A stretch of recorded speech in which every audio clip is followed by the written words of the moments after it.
Brandon Land here from runnersfeed.com with yet another episode of Runners Feed Live. You guessed it, I'm here with Reid Coolsaet, 2:10 marathoner and third place finisher at the Scotiabank Toronto Waterfront Marathon. Thanks so much for joining us today, Reid. Yeah, no problem, Brandon. Yeah, and a huge congrats. I mean, 2:11:23 last year, we thought no one could run faster than that, and you proved us wrong in brutal conditions. So I want to talk about the pre-race jitters first and foremost, and just how you dealt with those, with all the hype. Yeah, well, yeah, I guess when I said I wanted to go for the record, it generated a lot of hype and a lot of attention. And yeah, there's a bit of pressure that comes with that. But I think I'm still, we get more pressure from myself. I really wanted the record. And I knew, like, even if I didn't hit the record, there wouldn't be backlash or anything like that from the media. I didn't really feel too much pressure because there's not really a deadline for the record versus, like, qualifying for the Olympics where you kind of need to do it, like, by April. So, yeah, it wasn't so bad. Cool. So obviously there's a lot of sacrifice that goes into running 2:10. You got that altitude tent behind you, all those sorts of things. When you crossed the finish line, did all that sacrifice feel like it was worthwhile? Yeah, I mean, even if things don't go well, you just want to know that you're doing everything right to prepare yourself. And when everything does go well, it's a bonus, and that's what you hope for. And you can't control stuff like wind, but how much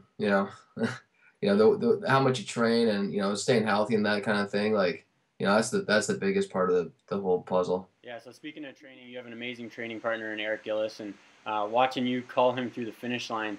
Were you worried that he wasn't going to make that time?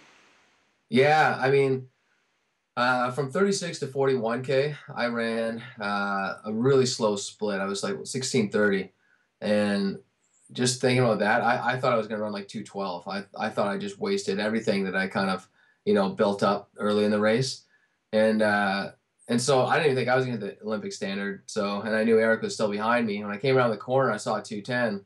I actually picked it up a little bit and kind of gave it right to the finish line. I was just kind of talking to a couple of people, and then I hear the crowd erupt, and I look around, and yeah, there's Eric coming up, and the crowd starts chanting down 10, 9, and yeah, I'm looking at the clock, looking at Eric, looking at the clock, looking at Eric, and it was just like right down to the second. Obviously it wasn't really got it by a second, so I was way more excited about his finish than I was with mine. One of the things we like to focus on around here at Runners Feed is who's supporting these people doing amazing things, and we know.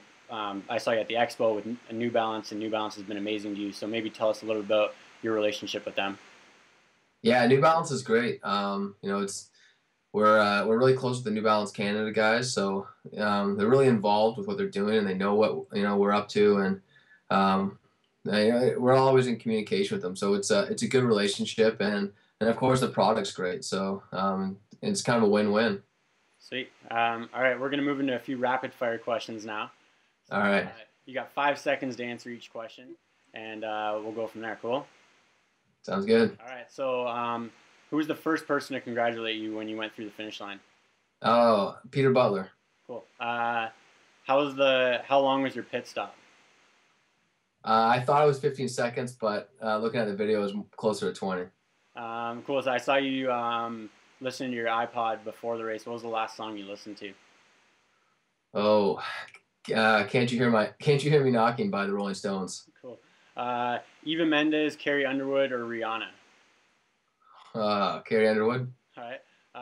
When you are heading out for a night on the town, do you dress for style or comfort? Somewhere in the middle. All right. And then last but not least, if you're communicating with someone, is it via text, email, or phone call? Preferably phone call. Depends who it is. All right. Might be a text. Cool. All right. Well, thank you so much, Reid. And again, congratulations on an amazing accomplishment, and congrats to Speed River and the whole crew there. Yeah, thanks a lot. All right. Take care.